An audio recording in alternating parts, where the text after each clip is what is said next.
Students, আগের দিন আমি তোমাদের সাথে হিউম্যান ফুডের ইরিগেশনের আগে অবধি পড়িয়েছিলাম। আজকে আমি তোমাদের সাথে ইরিগেশন থেকে কন্টিনিউ করাচ্ছি। তো দেখো, ইরিগেশনটা একটু ভালো করে দেখবে। সরি, যে কি বলেছে না, ইরিগেশন কি না, এই যে it is necessary to supply water to the crops in the field at definite intervals. কেন না, because water is very essential for the germination of seeds. Plant body contents approximately 90% of water. তাছাড়া এই যে পুষ্টিগুলো দরকার হয় বিভিন্ন প্ল্যান্টের অর্গ্যানে mix হয় জলের মাধ্যমে। আর মেনটেনেন্স অফ সয়েলের যে আর্দ্রতা বা হিউমিডিটিটাও দরকার ভালোভাবে প্রোডাকশনের জন্য। এটা কিন্তু পড়বে যে হোয়াই ইজ ইরিগেশন নেসেসারি বা ইম্পর্টেন্ট বা সিগনিফিকেন্ট ফর প্লান্টস। তো এখান থেকে এই কোয়েশ্চেনটা একটা আসতে পারে, এটা একটু পড়ে নিও। তাছাড়া দেখো, বিভিন্ন আমরা প্রসেস এবার আলোচনা করবো। এই যে দেখো, ট্র্যাডিশনাল মেথড মনে রাখবে, এগুলো কিন্তু ইম্পর্ট্যান্ট। যে ট্র্যাডিশনাল মেথড কী কী আছে ইরিগেশনের: rope bucket, pulley moat method, swing basket method, chain pump method, dhekli method আর পার্সিয়ান হুইল বা রাহাত মেথড। এবার দেখো, এই রাহাত মেথডে কি করা হয় না, একটা বড় কুয়ো থাকে আর একটা হুইল থাকে, অনেকগুলো বাকেট বা বালতি থাকে এই হুইলের সাথে অ্যাটাচ করা। জল তোলা হয় এই বাকেটের মাধ্যমে কুয়োর থেকে ইউজিং অ্যানিমাল লেবার। মানে এই যে ছবিটা দেখতে পাচ্ছ, এই যে গরুর বা ষাঁড় এদের হেল্প নিয়ে এটা করা হয়। এভাবে ওয়াটারটা ছড়িয়ে যায় এগ্রিকালচারাল ফিল্ডে।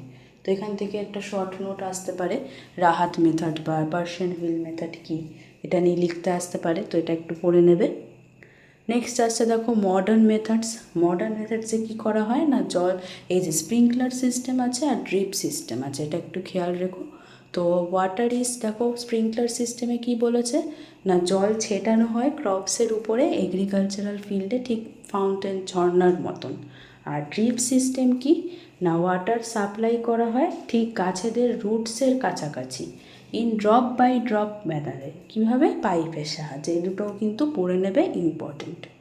এছাড়া দেখো আসতে পারে যে ওয়াটার উইডস, না কিছু কিছু সময় other plants apart from the plant, যেটাকে কাল্টিভেট বা গ্রো করা হচ্ছে, সেগুলো কি হয় মানে যেগুলো হচ্ছে আগাছা বলে বাংলাতে, যেগুলো আননেসেসারি প্ল্যান্ট, সেগুলোকেই উইডস বলে।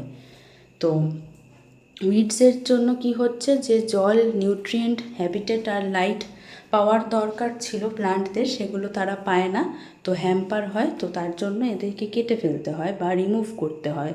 তো এগুলো একটু মনে রাখবে। উইডিসাইড কি না, weeds are controlled by spraying some chemicals like এই যে 2,4-D ড্যালাপন, পিক্লোরাম এটসেট্রা, এগুলোকেই বলা হয় উইডিসাইডস। এটা মনে রাখবে যে তারা ক্রপকে কোনো হার্ম করে না, কিন্তু this chemicals are harmful for human beings. হলো এটা।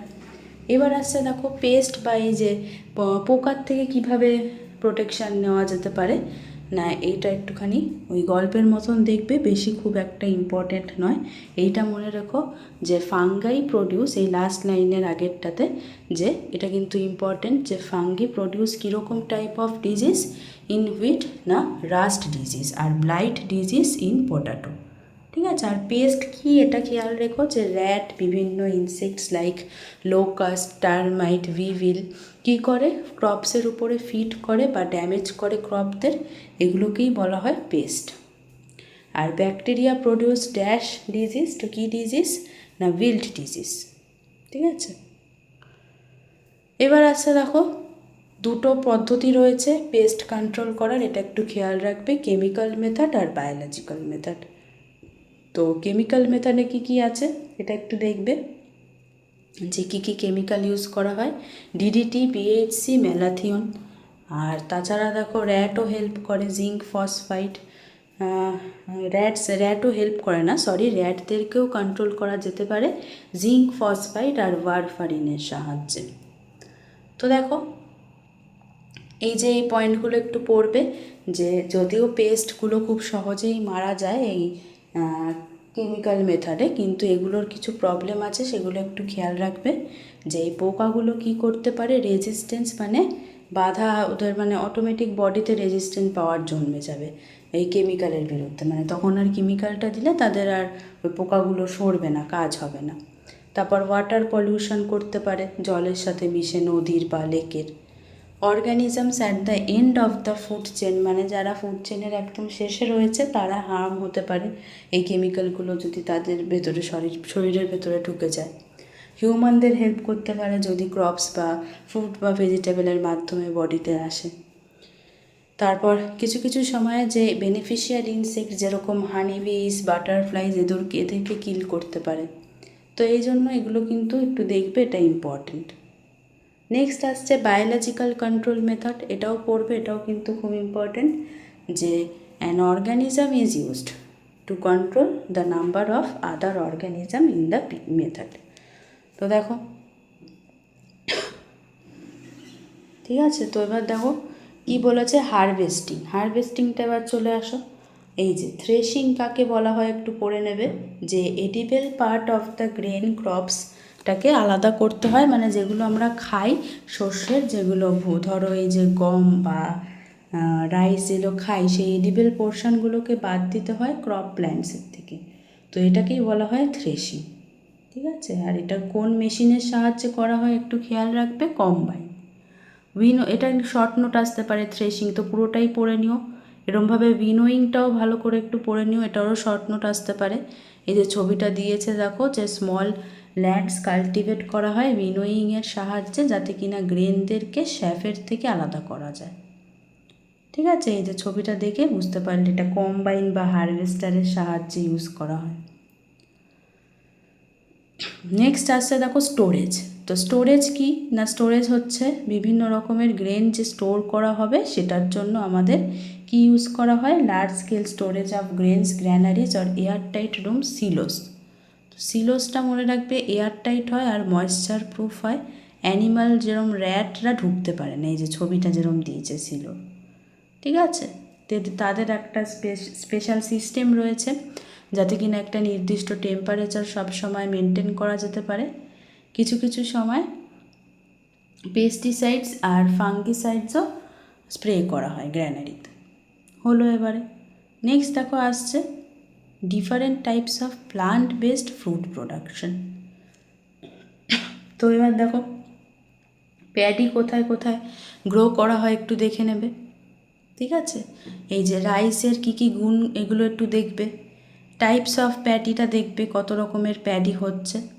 অস প্যাডিটা কি, এটা একটা শর্ট নোট আসতে পারে, তো এটা একটু পড়ে নেবে, যে অস প্যাডি সিডসগুলো অ্যাকচুয়ালি ডাইরেক্টলি শো করা হয় এগ্রিকালচারাল ফিল্ডে, আর এই সিডসগুলোকে শো করা হয় ফিল্ডে ঠিক রাবি ক্রপসের হারভেস্টের পরে। আর এটা মনে রাখবে যে অস প্যাডিটা শো করা হয় সমস্ত type of সয়েলে, alluvial, loamy, clay, এইগুলো, ঠিক আছে। নেক্সট আসছে দেখো আমান, এগুলো শর্ট নোট আসতে পারে, কাজে এগুলো একটু ভালো করে পড়ে নিও, যে দেখো আমান প্যাডিটা কিন্তু সমস্ত সয়েলে গ্রো করতে পারে মনসুন সিজনে, কিন্তু কোন সয়েলটা বেটার এটাও খুব ইম্পর্টেন্ট, আমানের জন্য ক্লেই সয়েল বেটার। আমানটা সবচেয়ে বেশি ওয়েস্ট বেঙ্গলেই গ্রো করা হয়, ঠিক আছে। আচ্ছা নেক্সট আসছে এবার দেখো বোরো। তো বোরো প্যাডিটা কখন গ্রো করা হয়, মার্চ টু এপ্রিল সিজনে।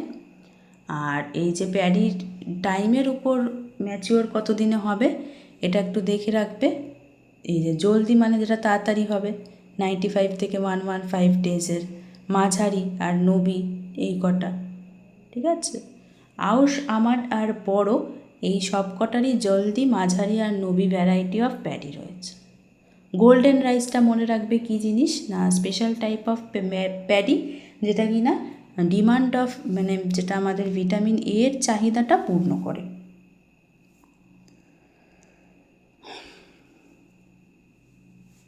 নেক্সট দেখো এই যে মেথড অফ কাল্টিভেশনটা একটু পড়বে, যে কীরকমভাবে কাল্টিভেশন করা হয় একটু মানে দেখে রাখবে গল্পের মতন, তাহলেই হবে।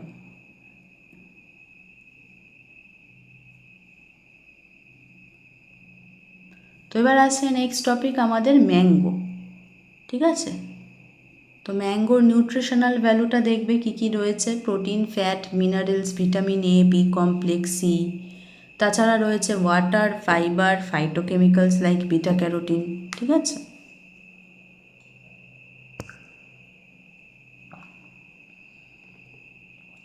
এটা মনে রেখো যে ম্যাঙ্গো ট্রি কিন্তু সমস্ত সয়েলেই গ্রো হতে পারে, কিন্তু alluvial soil of river basin আর ফার্টাইল লোমি সয়েলটা বেস্ট। আর এটাও মনে রাখবে যে স্যান্ডি বা ক্লেই সয়েলটা not suitable for mango cultivation. West বেঙ্গলে 2-3টে যে ম্যাঙ্গোর ভ্যারাইটি সেটা একটুখানি দেখবে ভালোভাবে, ঠিক আছে? তো নেক্সট আসছে দেখো গ্রাফটিং কি। গ্রাফটিং মানে প্রডিউসিং আ নতুন plant from a part of the plant. এই যে ছবিটা যেরকম দিয়েছে, এটা একটা প্রোপাগেশন ইন প্ল্যান্টস আর্টিফিশিয়াল ওয়েতে। তো এটার যে ওয়েসগুলো মনে রাখবে, inarching, veneer grafting, chip budding, stone grafting, ঠিক আছে? তো ইনার্কিং ইন ম্যাঙ্গোটা কি না, একটা কাট করা হয়, দেখো এই যে by joining a branch of a high quality mango tree, সেটার থেকে একটা সিডলিং স্টকের সাথে অ্যাটাচ করা হয়, এটা পড়বে। আর কোন মাসে করা হয়, জুলাই টু অগাস্ট, ঠিক আছে? এইটুকু নীল যেটা পড়লে আছে ওটা পড়লেই হবে। মেথডস অফ কাল্টিভেশনটা একটুখানি গল্পের মতন দেখবে তাহলেই হবে, ঠিক আছে? যেগুলো রেড ব্লু রিঙ্কি আছে এগুলো একটু ফোকাস করবে। হলো। তো আমি নেক্সট ডে থেকে তোমাদের সাথে টিটা দিয়ে স্টার্ট করব, আর হয়তো 1-2 পার্ট লাগবে আমার ভিডিওটা শেষ করতে। তো আমি তোমাদের একটুখানি ভালোভাবেই বলে দিচ্ছি যে কোয়েশ্চেনগুলো আসার চান্স আছে, এগুলোর বাইরে আর সেরকম কোনো কোয়েশ্চেন ফর্ম হওয়ার চান্স নেই। তো তোমরা যদি ভালো করে ভিডিওটা আমার ফলো করো তাহলে তোমাদের হেল্প হবে। তো তোমাদের যদি ভালো লাগে ভিডিওটা একটা লাইক করো, বন্ধুদের সাথে শেয়ার করো, আর যারা নতুন আমার চ্যানেলে প্লিজ আমার চ্যানেলটা সাবস্ক্রাইব করে দিও, যাতে এই যে আমি তোমাদের জন্য ভিডিওগুলো বানাচ্ছি এই ভিডিওগুলো বানানোর আগ্রহটা আমি ভালোভাবে পাই, আর তোমাদেরও হেল্প হবে তাহলে। আর আমি আশা করছি তোমরা এইটুকু আমার পাশে থাকবে।